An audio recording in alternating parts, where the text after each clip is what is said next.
Huyo mwanaume nakupata naye kila time ni nani? Ni brother.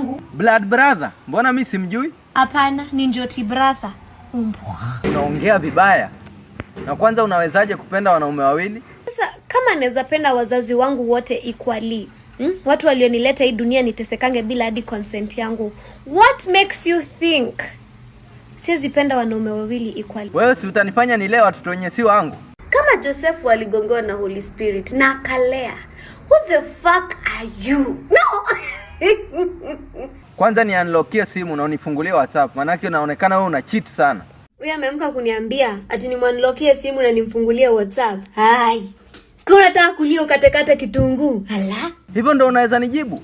For sure wewe ni red flag. Yani God ana take his precious time to create me after his own image. Alafu wewe unakuja kuniambia ati mimi ni red flag.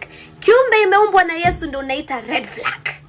Kwanza from now we will have to take things slow, sababu hapa sioni future. Si kama ulikuwa unataka kudate konokono ungesema, what the fuck is slow? Yani mimi nijitolee kukupenda, alafu wewe bado una cheat.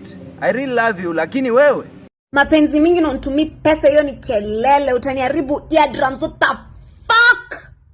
I love you, umbwa.